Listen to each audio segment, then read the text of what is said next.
Hey guys, I want to start today off by saying happy birthday to all the crayon munching Marines out there.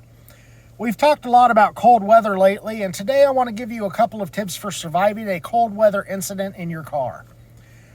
We don't have a whole lot of snow on the ground yet, but it's not far off. Let's say you're driving down the road, you hit some ice, you end up in the ditch. Depending on the severity of what's going on, it could take emergency services a couple of hours all the way up to a couple of days to get to you.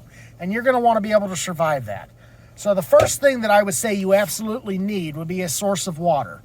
I get these 50 plus ounce bottles of water from Dollar General. They're like $1.50 each.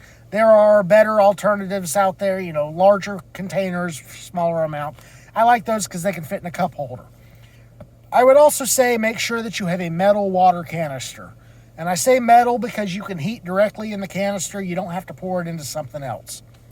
As for heat, these cold weather days, it's been 20 degrees all day, and probably yesterday too. But if you're going to run the heat of your car, let's say you've got plenty of gas, you're stuck in the ditch, you want to make sure that your tailpipe is clear. You want to make sure that there's not a bunch of mud around it or in it. You want to make sure that you're not, plugged up with snow and ice. Make sure your tailpipe is clear and that exhaust can get away from the vehicle. Otherwise, it'll filter into the cabin and then you're dead, and you don't want that. So, if you can run your heat, make sure the tailpipe is clear. If you can't run your car, I recommend getting some of those little Sterno cans. You can just pop the top on them, light it up.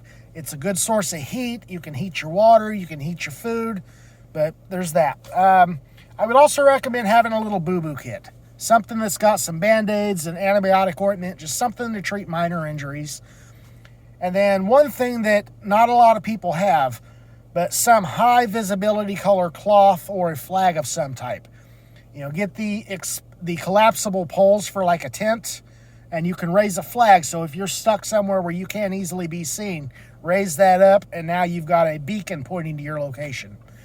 But anyways, that's about it for today, guys. There's always plenty of other stuff you can have. Those are just some basics that I recommend. But we'll talk to you later.